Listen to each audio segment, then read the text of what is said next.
지금 여러분에게 나눠드린 이 페이퍼대로, 짧은 거지만, 짧은 시간이지만, 창세기서부터 요한계시록까지 전체를 어떻게, 그러니까 창세기서부터 요한계시록까지 흐르는 전체적인 수맥이라고 할까요? 우리가 이것을 성경의 맥이라고 할 수 있는데, 우리가 이 산이 있으면 지하 산에 이렇게 우리나라 백두대간 이런 것이 있듯이 성경에도 창세기서부터 요한계시록까지 이 전체를 끌고 나가는 하나의 커다란 프레임, 우리로 얘기하면 척추 등뼈와 같은 것이 있습니다.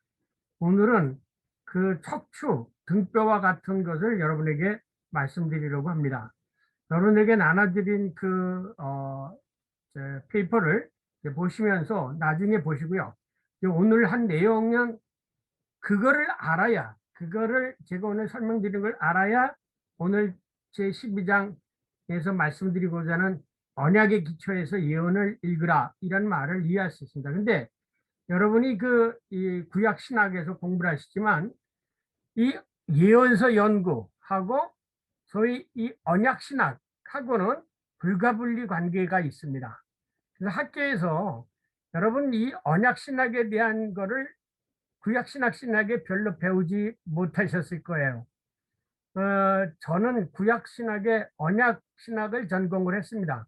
제 박사학위 논문이 바로 구약 신학의 언약 신학이고, 그럼 조직 신학 한 사람이 어떻게 언약 신학을 했느냐 이렇게 물으실 텐데, 바로 칼 바르트라는 분이 그 교회 교의학 전체 13권 2만 페이지 이상 되어지는 그 책을 어떻게 기술해 나갔느냐면 이 계약 신학에 기초를 해가지고 기술을 해 나간 거예요. 바르트가 목사였습니다. 아시겠지만 바르트는 이 아카데믹한 디그리가 없어요. 다 명예 박사예요. 그러니까 목사로서 교수가 되어가지고 우리들에게 교회를 위한 신학을 만든 사람이 바로 칼 바르트라는 사람인데, 그 칼 바르트가 다른 사람들하고 다르게 성경 전체를 보고 교회학을 기술할 수 있었던 그 근간, 신학적 근간이 뭐냐? 그게 바로 개약신학입니다. 그래서 제가 그 개약신학을 분석을 해서 학위를 받았는데, 오늘 제가 말씀드리려고 하는 것은 제 논문에 있는 거하고 많은 부분 일치했습니다. 그것을 짧게 간략하게 놓는 거니까 이것을 보시면 성경 전체가 이렇게 들어오는데, 이 개약 신학에 대해서 집중적으로 했던 국가는 어디냐면 스위스에 이 개약 신학에 기초해 가지고 헬베티카 컨페션이라는 신앙 고백서를 만듭니다. 이 헬베티카 컨페션을 기초했던 사람이 누구냐면 하인리히 볼링어라는 사람입니다. 볼링어. 여러분이 종교개혁자 가운데 마틴 루터는 알고 칼빈이나 츠빙그리는 알지만 하인리 블링어는 아마 들어보신 분이 거의 없으실 거예요. 이 하인리 블링어가 이 성경을 보니까 성경은 개약신학으로 되어져 있다라고 생각했고, 그 사람이 스위스 사람이었기 때문에 칼 바르트는 그 하인리 블링어의 그 입장을 받아가지고 매일 아침 새벽 기도회 때 성경을 보니까 이게 성경이 이 개약이구나 라는 것을 알아서 그 개약 신학에 기초를 해서 교회 교의학을 기술하게 되어졌죠. 그래서 창세 전부터 이 개약이 있었다. 그래서 여러분이 칼빈 신학하면 창세 전에 예정이 있었다고 하는데, 바르트는 예정이 바로 곧 하나님이 우리의 하나님이 되어주시고 우리를 그의 백성으로 삼으려고 하는 것, 이것이 바로 하나님의 예정이었다. 이렇게까지 말씀을 하게 되어진 거죠. 이러니까 지금까지 왔었던 이 교회학이나 이 신학자들이 뒤집혀지기 시작한 거죠. 구약 신학자들이요. 아니 도대체 그러면 그 계약이라는 게 창조 이전에도 있었느냐 이렇게 이제 묻게 됩니다. 왜냐하면 바르트가 창조 신학을 쓸 때에, 그래서 이 창조고 되어진 것도 그냥 하나님이 하신 게 아니라 다 계획이 있으셔서 창조를 한 거다. 그 계획이 뭐냐? 그 계획은 바로 우리들의 하나님이 되어주시기 위한 것이고, 우리를 당신의 백성으로 삼기 위해서 창조도 하신 것이다. 이렇게 말을 하게 되어진 거죠. 예. 그래서 창조 신학에 보다 먼저 뭐냐면 계약 신학이 있었다라고 하는 거죠. 예. 그러면 계약 언제 맺었냐? 또 이렇게 얘기할 거죠. 예수 그리스도 안에서 맺었다. 또 이렇게 얘기합니다. 그래서 예수 그리스도가 이 계약의 중보자라는 얘기를 이제 하게 되어지는데, 이제 거기까지는 오늘은 못 나가고요. 이제 오늘은 뭐냐면 여러분이 사무엘 상하서부터 문서 예언자, 8세기 문서 그 대예언서, 소예언서를 연구를 할 때 그 대예언서, 소예언서를 어떻게 읽어갈 수 있어야 되느냐, 어떻게 읽고 어떻게 해석하게 되느냐, 그게 바로 곧 오늘 우리가 공부하려고 하는 이 언약과 계약의 관계예요. 그래서 우리가 언약이 성취되어진 것이 예수 그리스도의 사건이고, 예수님이 또 새 계약을 만드셨죠. 새 언약. 그 새 언약도 옛날에 옛 언약과 연관성이 있게 되어진 겁니다. 오늘은 그거를 이제 도표를 보면서, 원고를 보면서 차례로 설명드리려고 합니다. 자, 언약과, 이사는 이제 언어부터 말씀드리죠. 우리말로 언약을 알아고 번역한 것은 뭐냐면 히브리 말로 베리스입니다. 베리스. 이 베리스라는 말은 카타 베리스라는 말에서 인용됩니다. 카타. 자른다는 거예요. 예. 그러니까 예를 들면 이런 거죠. 서로 사랑했을 때 빈혈을 나든지 뭘 하나 해가지고 잘라가지고 그걸 서로 같죠.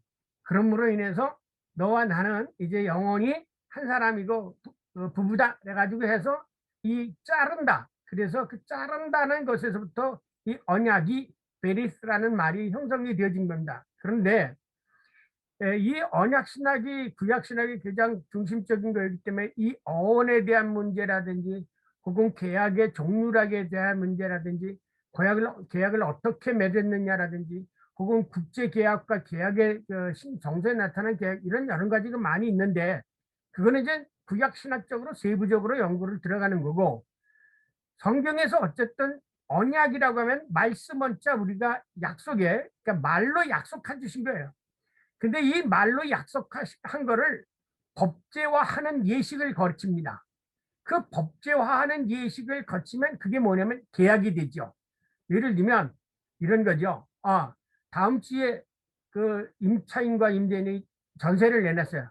다음 주 월요일 날 우리 그 전세 계약 맺죠. 이건 약속이에요. 근데 실제로 만나서 계약서를 쓰고 도장을 쓰는 거는 이건 계약이에요.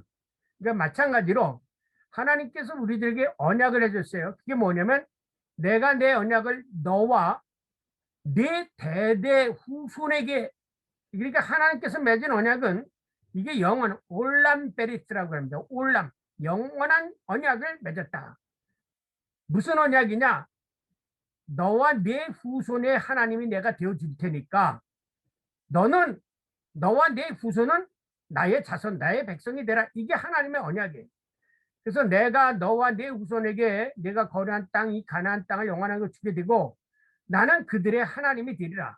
하나님이 또 아브라함에게 이르시되 그런즉 너는 내 언약을 지키고 내 후손도 대대로 지키라. 그래서 이 언약 맺었다는 표징으로 뭘 하라고 그랬죠? 할례를 받으라고 그랬죠. 그래서 네 집안에 있는 난자든지 돈 주고 산 사람이라든지 남자아이는 모두가 다 할례를 받으라. 그래서 이스라엘 백성들은 이 할례를 받음으로 말미암아 언약 백성, 계약 백성이 되는 거죠. 그러면 언약의 내용이 뭐냐? 너는 여러 민족의 아버지가 될지라, 이 아브라함에게는. 그래서 그를 데리고 밖으로 나가십니다. 그래서 묵별을 볼 수 있냐? 예. 그리고 나서는 이 하늘의 묵별 같이 네 자손이 이와 같이 많아질 거다 라는 보면서 이 언약을, 내가 너의 하나님이 되고 너희는 내 백성이 되라.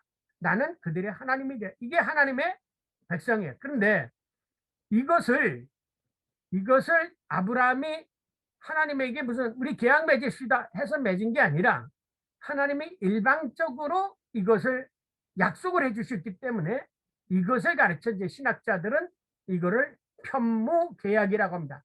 편무라는 건 일방적인 하나님의 언약이다 이거죠. 그러니까 그러기 때문에 왜 일방적인 언약이냐? 이게 이제 히브리 사상에 똑같은 거예요. 모든 그것은 성경에 나오는 모든 이니시어티브 테스트, 주도권은 하나님이 가지고 있어요. 계약을 맺을 때도 먼저 하나님이 계약을 맺자고 하고, 우리를 부른 것도 먼저 하나님을 부른 거고, 사랑을 하는 것도 먼저 하나님이 사랑해요. 모든 주도권적 행위를 하나님이 먼저 하는 거, 이 고테서 스브리니테스 액트, 이 하나님의 모든 주도권적 행위가 히브리 사상에 나타나는 특성입니다. 그래서 이 언약도 하나님이 먼저 아브라함에게 내가 너의 하나님이 되어주겠다. 그러니까 대신 너는 뭐야? 큰 민족의 아버지가 될 것이고, 너는 내가 시키는 대로 네 자손들이 할례를 받으면 내가 평생 너와 네 자손 후대에 세세토록 너의 하나님이 되어주겠다. 이게 언약의 내용입니다. 계약은 뭐냐면 이렇게 하나님이 언약한 것을 확실하게 하나의 문서와 같이 법적으로 체계 확정해 놓는 거, 언약을 법으로 확정하는 거, 이것이 이제 계약을 맺는 거예요.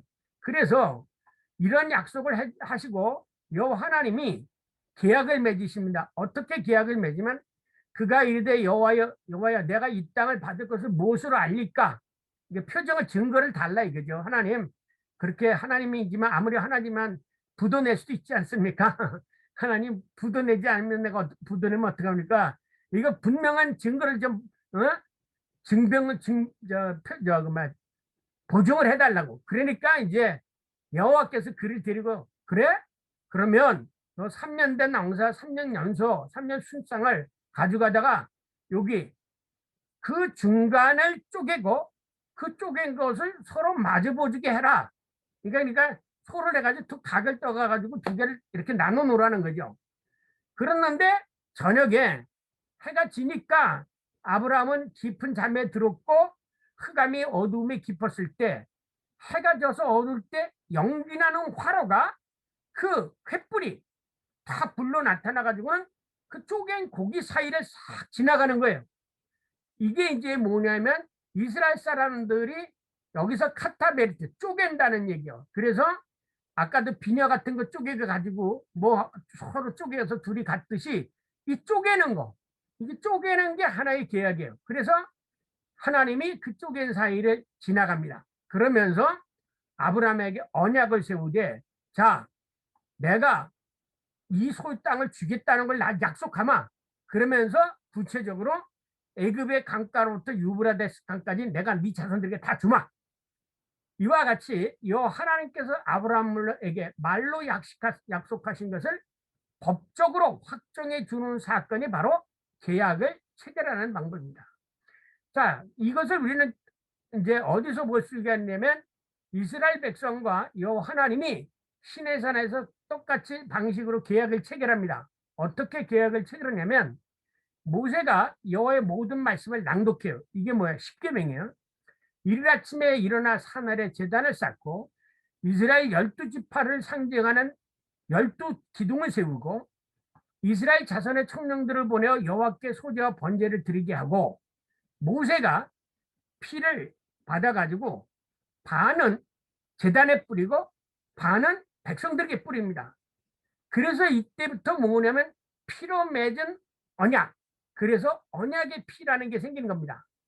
언약서를 가져다가 백성들에게 낭독한 이 언약서가 뭐냐면 십계명이에요. 그래서 이 십계명을 모세가 하나님으로부터 받아가지고 오잖아요. 위에서. 그 십계명을 이제 다 낭독한 다음에 자 하나님이 우리와 이런 조건으로 계약을 맺으려고 하는데 너희들이 이런 조건으로 다 여호와 하나님을 섬기로 약속하냐? 이렇게 얘기했을 때 그들이 아멘, 다 우리가 여호와의 모든 말씀을 준행하겠나이다. 이렇게 이스라엘 백성들이 이제 확답을 했습니다. 그러자 모세가 그 피를 가지고 백성을 뿌리면서 이 피가 바로 너와 야훼, 우리와 야훼 하나님과 맺은 계약의 피이다. 이게. 그런데 이 계약의 피가 뭐를 의미하느냐면 만약에 너와 나중에 계약을 파기하는 사람은 이 피값을 물어야 돼. 에? 그게 뭐냐면 손해배상과 같이 죽는다는 거예요. 죽는다는 거예요. 그러니까 이 피라는 것은 생명의 표도 있지만 또 한 가지 의미는 만약에 여기서 계약을 파기할 경우에는 이 피를 핏값을 갚아야 된다라는 거죠. 그래서 이 피를 가지고 양푼에다 나눠가지고 백성들에게 딱 뿌리고 그 다음에 하나님 제단에 딱 뿌리면서 여호와 하나님과 이스라엘과 맺은 이제 거기서 계약이 된 거죠. 그러면 이 계약 문서가 뭐죠? 이게 바로 십계명이에요. 계약 문서가 십계명. 언약의 내용은 뭐냐면 자신을 애굽의 노래부터 구원해준 여호와 하나님께 그의 백성으로서 이제는 우리가 다른 선을 섬기지 않고 여호와만을 섬기겠습니다. 우리 부모님들을 잘 섬기겠습니다. 거짓 증거 안 하겠습니다. 우리 살인하지 않겠습니다. 이렇게 해서 십계명을 낭독하고 그 기억에 따라서 이제 계약을 맺은 게 이게 시내산 계약입니다. 그래서 혹자는 이 시내산 계약을 신학자들은 쌍무 계약이라고 합니다. 쌍무 계약이라는 뭐냐면 이스라엘 사람도 지켜야 할 것이 있고 하나님으로서는 내가 너의 하나님이 되어주겠다라는 그 약속. 그러니까 하나님은 이스라엘의 하나님이 되어주고 이스라엘 백성은 여호와 하나님의 백성이 된다. 그럼 왜 그러느냐? 그 당시에 이스라엘 사람들이 이 당시에는 유일신 사상이 없었어요. 그때는 많은 신들이 있었어요. 수많은 신들이. 그런데 우리가 여호와 하나님만을 섬기겠다. 우리는 여러 신들 중에 여호와 하나님만을 섬기겠다라고 이스라엘 민족이 서로 선택해서 신랑 신부 만난 것처럼 서로 선택해서 맺기로 약속을 한 거예요. 그때 여호와만을 섬기게. 그래서 맨 1계명 3계명에 여호와만을 섬기겠다는 게 계명의 앞장에 그 1, 2, 3계명으로 나타나죠. 자, 그래서 이 계약을 하나님과 맺은 계약을 한마디로 요약하면 뭐냐? 이거예요. 너희는 내 백성이 되겠고 나는 너희들의 하나님이 되리라. 바꾸면 나는 너의 하나님이 될 테니까 너는 내 백성이 되리라. 그래서 이 사상이 예레미야에도 있고 스가랴에도 있고 마지막 요한계시록에까지도 다 똑같은 나는 그들의 하나님이 되고 그는 내 아들이 되리라. 그러니까 보세요. 아브라함으로부터 시작해서 모세, 그 다음에 예언서, 그 다음에 예수 그리스도, 그 다음에 십계명까지, 십계명 아니 요한계시록까지 이 구약과 신약을 전체를 꿰뚫고 있는 사상이 뭐냐? 그게 바로 계약 사상이라는 거예요. 나는 너의 하나님이 될 테니까 너는 나의 백성이 되라. 그러니까 이게 무슨 등뼈예요, 등뼈. 그러니까 이 성경은 이 등뼈에서 옆으로 이렇게 가지가 친 것처럼 우리 갈비살 나간 것처럼 이 등뼈에서 갈비살이 나간 것처럼 이게 있는 것이지 전체로 흔들은 것은 창세기서부터 요한계시록까지 큰 등뼈처럼 흐르는 이 사상은 이게 바로 계약 사상이고 그 계약의 내용은 너희는 내 백성이 되라. 나는 너의 하나님이 되어주마. 이거예요. 대신 나 위에 다른 신을 섬기지 말라. 이거예요. 그래서 호세아서는 이스라엘 사람들이 야훼 하나님을 버리고 이방 신을 섬기는 것을 여러분들 잘 아는 대로 고멜과 같이 창녀, 자기 남편을 버리고 바람 피는 여자로 표현한 거죠. 그것이 왜 그러냐? 이게 이 계약을 다른 걸로 비유하기 위해서 가장 적합한 비유가 뭐냐면 부부관계. 세상에 남녀가 부부관계만큼 감정적으로 가장 많이 상한 거 없고 그게 없는 거예요. 그러니까 외도를 한 거나 바람 피는 거. 그래서 이스라엘 사람들이 이방신을 섬기는 것을 그런 식으로 아주 적나라하게 표현하고 있는 거. 이게 어디서 나온지랍니까? 예언서에서 나온 거예요. 그렇다면 그 예언서의 그런 표현을 읽을 때 이것이 바로 언약 사상에 기초한 것이었구나라는 것을 여러분은 읽어내야 됩니다. 그 다음에 이스라엘과 맺은 그 언약을 이스라엘 사람들이 안 지켰죠. 그러다 보니까 이제 예언서 가운데 뭐냐면 이 언약의 대상이 확장이 되어져요. 확장이. 그게 와서 이제 세계약에 와서 온 인류로 확장이 되거든요. 어떻게 되면 내가 나를 위하여 그를 이 땅에 심고 긍휼히 여김을 받지 못하였던 자를 긍휼히 여기며 내 백성 아니었던 자를 향하여 이르기를 너도 내 백성이 되리라. 그들을 이르기를 주는 나의 하나님이라. 이렇게 될 것이다. 그러니까 이스라엘과 맺었던 그거의 약속만 아니라 이제 이스라엘 민족들이 하도 이방신을 섬기고 그러니까 이방인, 내 백성 아닌 자들도 이제 이 계약 안으로 들어오게 될 것이다. 이렇게 예언을 한 거예요. 이게 스가랴 호세아에서 벌써. 이게 8세기 예언자가 아닙니다. 그러니까 이스라엘의 종족적인 것이 아니라 그들과 맺은 그 계약만이라 이 계약의 대상자가 이제 온 우느버사락에 보편적으로 확장이 돼. 이방인들도. 그래서 지난 시간에 마태복음에 예수님이 기억하시면 이제 마태복음 공부하시면 귀신을 내쫓고 병자를 고치고 그러니까 예수님이 그렇게 얘기하잖아요. 야, 이런 거 얘기하지 말라. 나를 나타내지 말라. 이렇게 숨기십니다. 변화산상에서도 내려올 때, 야, 너희도 오늘 본 거 딴 사람한테 얘기하지 말라. 그래요. 근데 이거를 이제 신학자들은 소위 마가복음의 게하임니스 테오리라고 해서 이런 거 해석을 했지만, 그러나 어느 때까지 숨기지 몰랐느냐? 헬라 사람들이 예수님을 찾아왔다고 하니까 그때서 예수님이 옳거니 이때는 이제 인자가 영광을 받을 때가 왔다. 이렇게 말씀하셔요.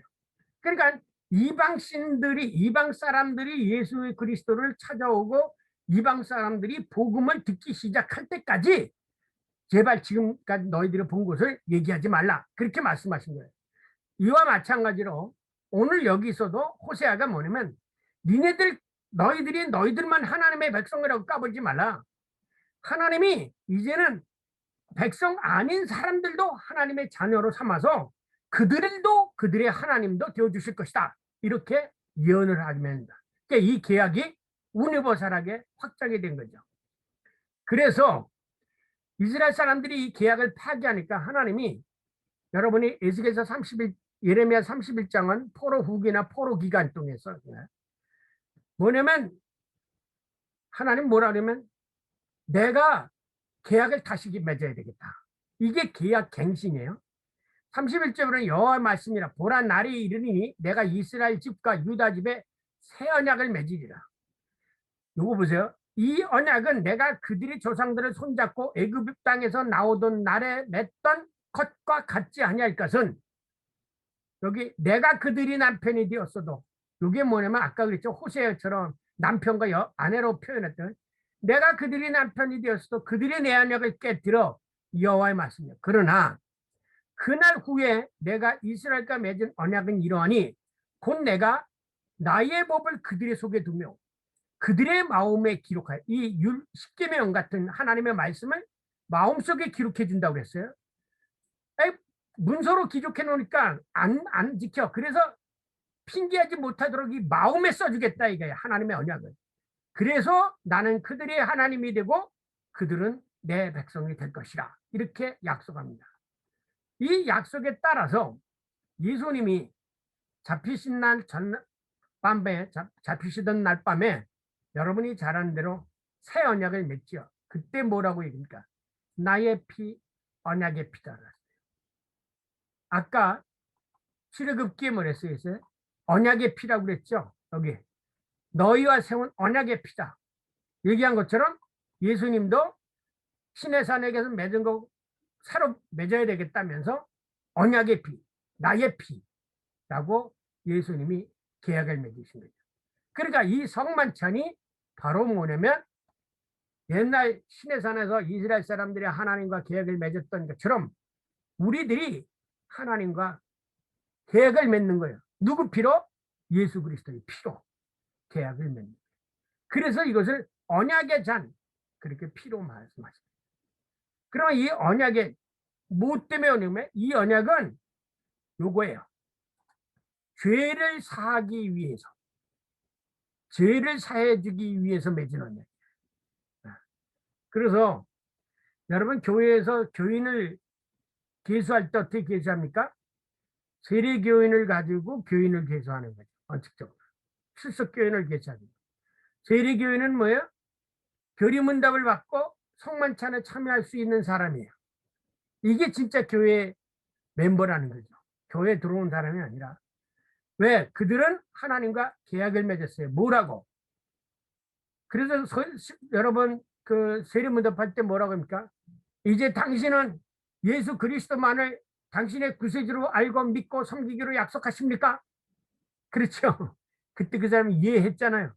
그 언약에 따라서 계약을 맺으신 거예요. 그리고 그 세례를 베푸고 그 세례 베푼 사람에게 언약의 피를 나눠주는 거예요. 근데 이게 오늘 교회에서는 그냥 되어지는 게 아니에요. 이걸 철저하게 가르치는, 전에도 있잖아요. 이 카테키즘을 잘 가르쳐야 됩니다. 계약에 대한 대응과 성취, 새 계약에 대한, 새 계약에 대한 얘기를 다음 오는 주일이 성령 감림 주일이죠. 그런데 이 성령 감림 주일이 일어나게 대한 두 가지, 성경상 베드로는 종말이라는 것에다 포커스를 맞췄어요. 말세에, 말일에 영을 부어주리라는 요엘 선지자를, 그 요엘 예언을 끌어들입니다. 요엘 말씀을 끌어들이는데, 사실은요, 내용상으로는 이 에스겔서가 성령 강림 주일의 하나의 구약 성서적 전거예요. 이게 뭐냐? 내가 새 영을 너희 속에 두고 새 마음을 너에게 주리니 너희 육신에서 굳은 마음을 제거하고 부드러운 마음을 줄 것이며, 내 영을 너희 속에 두어 너희로 내 율례를, 바깥이가 아니라 네 가슴 속에 써주겠다. 율례 계약을 행하게 하리니 너희가 내 규례를 지켜 행할지니라. 내가 너희 조상의 준 땅에서 너희가 거주하면서 내 백성이 되고 나는 너희 하나님이 되리라. 그러니까 오순절 마가의 다락방에 성령이 임한 것도 계약 전승에 의해서 임한 거라는 거예요. 그런데 우리는 지금까지 베드로가 요엘을 인용해서 했으니까 말세에 부어지려는 종말론적인 의미만 생각을 했는데, 사실은 에스겔서의 이 말씀에 의하면 계약신학적 전승에서 보면 철저하게 성령 감림도 계약신학의 전승에 있다는 거예요. 그러니까 여러분, 다음 주 23일 날 설교하실 때 이거를 강조하세요. 요엘보다는 이게 더 정확한 거예요. 요엘이 얘기한 것은 말세라는 마지막 때라는 것이 그 시간적 개념에다가, 왜? 전에도 말씀드렸지만 이 신약 성경이 되어가면서 모든 부분을, 그러니까 헬라 영향을 받아가지고 시간의 개념으로 이렇게 환원시킨 것들이 많아요.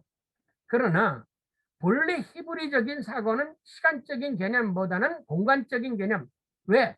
약속이라는 것 속에 이미 시간의 개념이 담겨져 있기 때문에, 그래서 사형을 부어주겠다, 내가 사형을 주겠다. 그리고 예수님도 물과 성령으로 거듭나라 한 말씀에 의하면 하나님이 성령을 보내주시겠다고 하는 것은 이미 계약 차원 속에서도 이미 우리들에게 성령 강림을 약속해 주신 거예요. 이게 바로 그 약속이에요. 내 영을, 새 영을 너희 속에 두어가지고 내가 너희 하나님이 되고 너희 백성이 되겠다. 네. 자, 그런데 오순절 무슨 일이 났습니까? 오순절 날의 이름에 예루살렘에서 이방에서 예루살렘에 온 사람. 자, 여기 보세요. 이 이방에서 예루살렘으로 온 사람. 아까 호세아서 뭐라고 그랬어요? 내 백성 아닌 자들로 하여금 내 백성이 되게 하리라. 라는 이 말씀과 일치하잖아요. 그랬을 때 그에게 뭐야? 에스겔서에 있는 것처럼 뭐가 임합니까? 성령이, 그들의 성령이 충만히 받고 성령이 임한 거예요. 그들은 율법을 받은 게 아니에요. 우리는 이스라엘 사람들은 율법을 받았고, 그렇죠? 율법을 받았지만 우리는 성령을 받은 거예요. 이게 그리스도인과 그 구약 사람들하고 타는 거예요. 이스라엘 사람들하고. 그래서 이스라엘 사람들은 자꾸 율법을 강조하지만 우리 그리스도인은 하나님께서 새 계약으로 부어주신 새 영, 내내 이스라엘 사람들에게 요구된 계약 전승에 따라서, 계약에 따라서 새 영을 부어주시겠다. 그래서 그 새 영을 받은 사람들이 그리스도인이에요. 자, 그러자 그들이 마음에 찔렸습니다. 성령을 받고 하니까. 그래서 물었습니다. 베드로에게 우리가 어떻게 할까요? 그랬더니 베드로가 뭐야? 예수 그리스도 이름으로 세례를 받고 죄 사함을 받으라. 그러면 성령을 선물로 받으리라 했어요. 자, 이것을 보게 되면 여러분, 다음에 아직 설교를 준비하지 않으신 분은 오순절 마가의 다락방에 성령이 임하게 된 근거가 어딨냐? 이게 계약으로 인해서 하나님의 약속에 의해서 성령이 임한 거고, 그 약속은 성령을 부어주시겠다는 약속이다. 왜 성령을 부어주냐? 하나님께서 문자로 이스라엘에게 백성과 계약을 맺는데 이 사람들이 안 지키니까 그거를 지키도록 우리들이 가슴속에 하나님의 말씀을 집어넣어 주겠다, 써주겠다, 가슴팍에다. 그래서 성령이 우리들에게 임했고, 그러다 보니까 그들이 뭐야? 회개하고 하나님의 백성이 되잖아요. 그래서 여기서는 뭐냐면 이스라엘과 교회 공동체는 똑같이 언약의 공동체예요. 이스라엘은 옛 언약의 공동체고 교회 공동체는 새 언약의 공동체예요. 이게 다른 거예요. 그래서 유명한 클레파르트라는 사람은 이 이스라엘과 교회 공동체에 대한 논문을 많이 썼습니다. 이스라엘은 이거는 구약 옛 계약 공동체, 교회는 새 계약 공동체, 여기는 문자 공동체, 문자 언약, 여기는 성령 언약. 이거예요. 그래서 뭐라고 그랬냐면, 그가 또한 우리를 새 언약의 일꾼이 되기에 만족하게 하셨으니, 율법의 조문으로 아니요. 율법으로 우리가 새 언약의 일꾼이 된 게 아니야. 누구야?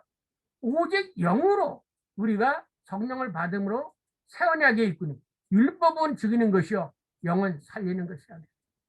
이거 아주 중요한 거예요. 성경을 이해하는데. 구약은 율법 공동체예요. 옛 계약 공동체이지만 율법의 공동체야. 똑같은 계약 공동체이지만 교회 공동체는 성령 공동체. 성령의 역사가 일어나는 것이 교회 공동체예요. 성령의 역사가 일어나지 않는 것은 그는 아직도 그가 새 교회 공동체라고 말했습니다. 새 계약의 공동체라고 말했습니다. 교회 안에는 성령의 역사가 일어나요. 성령의 역사가 일어나면 제일 먼저 회개의 역사가 일어납니다. 회개의 역사가 일어납니다. 여러분 1908년 평양 대부흥회에 대한 얘기도 아시죠? 그 평양 대부흥회가 성령운동이 일어났다고 했죠. 어떻게 일어났는지 아니에요? 회개운동으로부터 시작해서 성령운동이 일어난 거예요. 회개운동이 어떻게 했냐? 말씀을 공부하기 시작함으로부터 회개가 일어나고, 회개가 일어나므로 성령이 임한 거예요. 그러니까 여러분이 그 교회를 여러분이 프로그램으로 성장하게 하려고 하지만 말씀 공부를 하고 거기서 회개운동이 일어나고 거기는 성령이 임하고 그러면 교회가 살아있는 거예요. 그런데 이제 이거 심각한 문제입니다. 이스라엘에는 두 가지 신앙에 있었습니다. 하나는 규범적 신앙. 이 규범적 신앙이라는 것은 계약신앙이에요.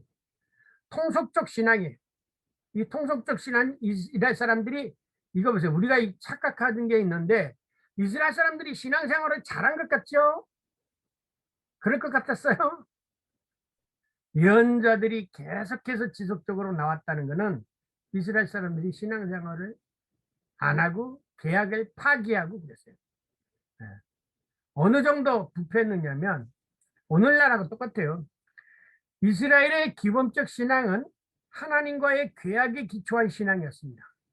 십계명의 제1계명을 규정하는 것처럼 여호와 하나님을 유일한 하나님으로 믿고 있었어요. 그래서 여러분이 잘 아는 대로 우리 책의 제목이죠. 이 책 제목 제가 그래서 그렇게 썼어요. 쉐마 이스라엘이라고. 표지에 쉐마 이스라엘. 그 다음에 코 아마르 야훼. 이건 뭐 예언자들이 한 얘기죠. 코 아마르 야훼. 쉐마 이스라엘은 이스라엘아 들으라. 여호와께서 이같이 말씀하셨느니라. 네. 이게 원래 이 책의 히브리 책 제목이에요. 이스라엘 사람들이 가장 중요한 게 뭐냐면 우리 여호와는 오직 유일하신 여호와, 유이신. 너는 마음을 다하고 뜻을 다하고 힘을 다해 네 하나님 여호와를 사랑하라. 그리고 이거를 길지만 안 읽겠어요? 문설주에도 매고 바깥매도 매고 미간에도 새기고 해서 자사손손이 가르치라. 13절 네 하나님 여호와를 경외하며 그를 섬기며 그의 이름으로 맹세할 것이나 너희는 다른 신들 곧 네 사면에 있는 백성들을 신에 따르지 말라. 너희 중에 계신 여호와는 질투하는 하나님인즉 너희 하나님 여호와께서 내게 진마서 너를 치면에서 멸절시킬까 두려워합니다. 이게 이스라엘 사람들에게서 가장 중요한 거예요. 야훼, 유일신 사상. 그런데 통속신학은 어땠었냐면 기본적 여호와 하나님의 신앙이 엄격하고 그에 상당한 징벌이 있는 반면에 통속적인 신앙에서는 징벌이 없었어요. 유대인 학자 모르겐스타인이라는 의하면 예언자와 제사장은 규범적인 신앙을 강조했고 이스라엘 일반인들은 종교 사회에서 먼 거리였다. 한마디로 말해서 이스라엘의 통속 신앙은 혼합 종교적 신앙이었다. 이 혼합 종교적 신앙은 뭐냐면 이거 고고학에서 발견한 거예요. 70년대 콘티레트 아조르트에서 발견된 고고학적 자료에 의하면 야훼와 그의 아세라 이렇게 되어 있다는 거예요. 그 아세라가 누굽니까? 이 아세라는 바알의 신의 배우자의 여신이죠. 아세라 목상 아시죠? 가르멜산에서 누구하고 되어 있을까? 바알 선지자하고 아세라 이스라엘 선지자의 850명하고 누구가 왔습니까? 엘리야하고 싸우잖아요. 그때 한 사람이었고 다른 사람 850명이었어요. 그러니까 그 당시에 예언자들은 아주 극히 소수였었습니다. 다 이방신에 섬기는 사람. 그런데 성전 안에도 예루살렘 성전 안에도 이 아세라 목상과 바알신을 같이 섬겼어요. 이게 이스라엘의 신앙 전통의 혼합주의적 신앙 전통. 그러니까 오늘도 교회 다니면서 전보로 다니고, 응? 뭐 조상 숭배하고 다 하는 거 똑같은 거예요. 우리는 이거를 그냥 지나가고 보이지만, 조상 숭배하는 것은 아니에요, 똑같은 거예요. 제가 어젯밤에 그 조상 숭배로부터 종교 기원이 어디냐라고 생각할 때 조상 숭배로부터 조상신, 그 죽은 신, 망령을 섬기는 것부터 종교가 시작되었다고 하는 것이 종교학자들의 얘기예요. 조상신 숭배, 죽은 아버지 어머니 숭배하는 것부터 종교가 시작됐다. 그러니까 이래가 똑같은 거예요. 그래서 오히려 이런 사람들이 그 당시에 더 많았습니다. 예언자는 아주 극히 소수였어요. 이 사람들은 대를 이었지만 예언자는 대가 없습니다. 하나님이 부르면 선택받아 활동하다가 돌 맞아 죽고, 또 하나님이 부르면 그 예언하다가 돌 맞아 죽고, 오히려 제사장들은 대를 이어서 먹고 사는 것이 교회 성전 안을 통해서 대를 이어서 먹고 살았지만 예언자들은 제사장도 아니었고 순수하게 하나님의 말씀의 편에 서서 하나님의 말씀을 대언하다가 고난받고 또 죽어갔다. 그래서 스데반이 너희가 하나님께서 보내신 예언자들을 어느 누구 하나 안 죽이진 적이 있느냐? 마지막에는 하나님의 아들까지 너희들이 죽였다. 그러나 하나님이 그들을, 예수님을 다시 3일 만에 살리셨다. 이 소리 했지 않습니까? 이게 스데반의 설교고 이게 베드로의 설교예요. 바알과 그의 아세라. 이게 유명한 거예요. 이런 문헌들이 그대로 남았어요. 그러니까 저는 이거를 쓰면서 오늘날에도 똑같구나. 그래서 오늘날에도 똑같구나.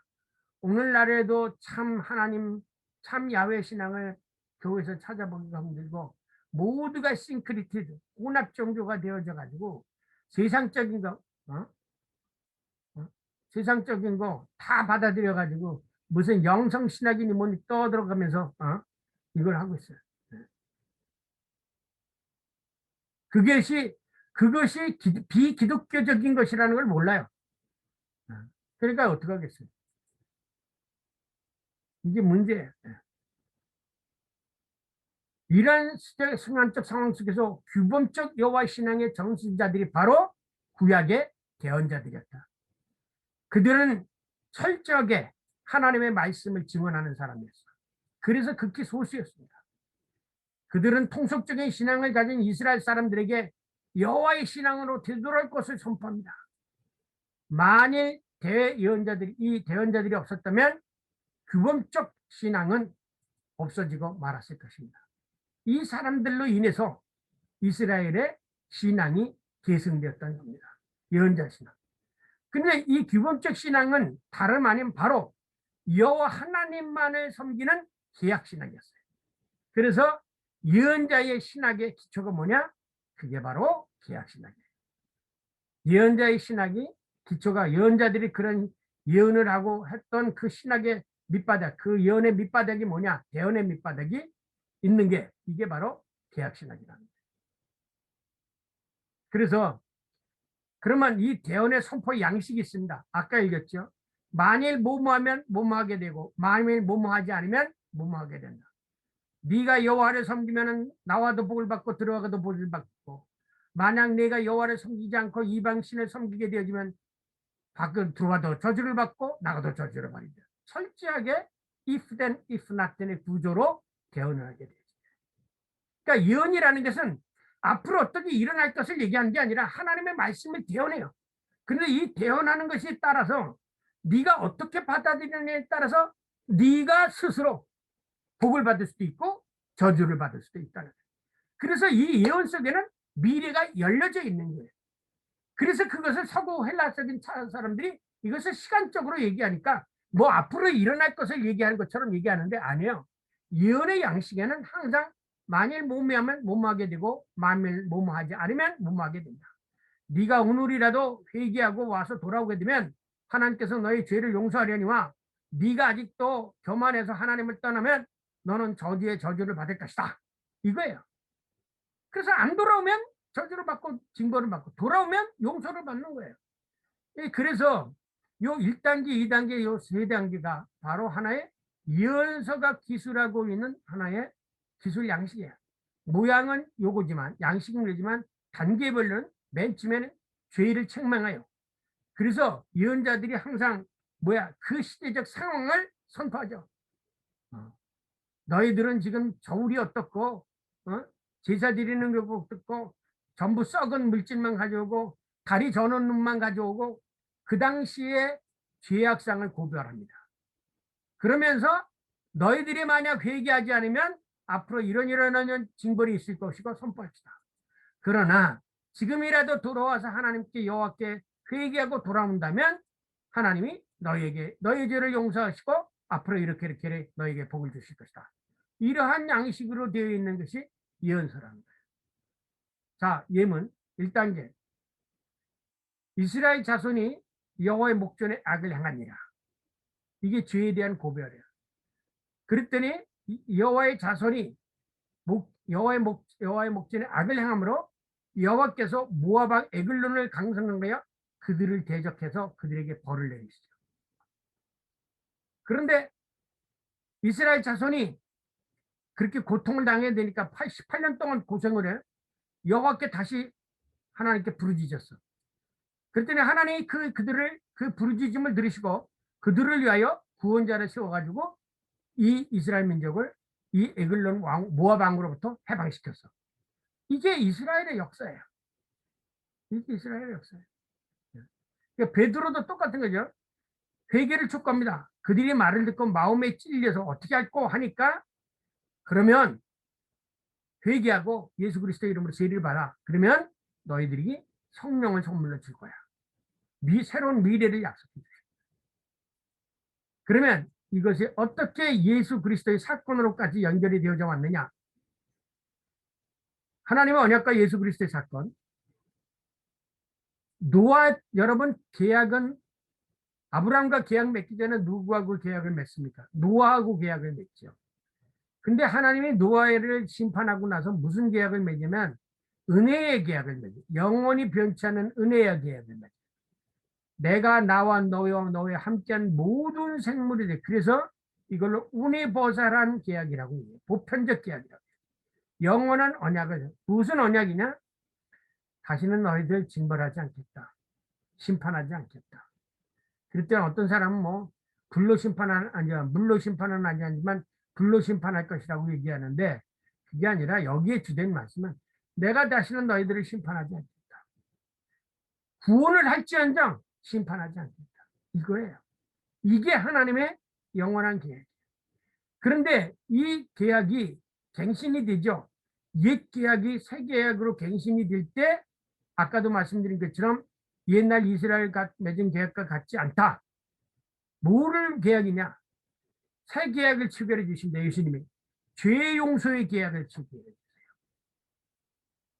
자, 노아하고 죄를 지었는데 심판을 하셨어요. 근데 인간들이 회개하지 않고 계속 죄를 져. 그렇다고 또 인간을 죽일 수 없어. 그래서 하나님이 죄 용서의 계약을 예수 그리스도를 맺은 거예요. 그래서 이 죄 용서의 계약으로 맺고 계약을 약속했으니까 이스라엘 사람들과 우리들이 약속을 했으니까 계약을 이제는 지키라고 할 게 아니라 지키도록 해줘야 되겠다. 적극적으로. 그래서 보혜사 성령을 우리들에게 보여주셔서 우리로 하여금 하나님의 말씀을 마음속에서 지키고 행할 수 있도록 성령을 보내주신 것입니다. 이게 바로 성령 강림절이 가지고 있는 개혁신학 전통 속에 있는 개혁갱신의 성취예요. 이게 성령 강림이에요. 책의 내용은요, 이 내용을 읽으시면 이제 그 내용들이 그대로 이해가 되실 것이니까 시간이 없으니까 이것만으로 여기서 마치겠습니다. 질문하세요.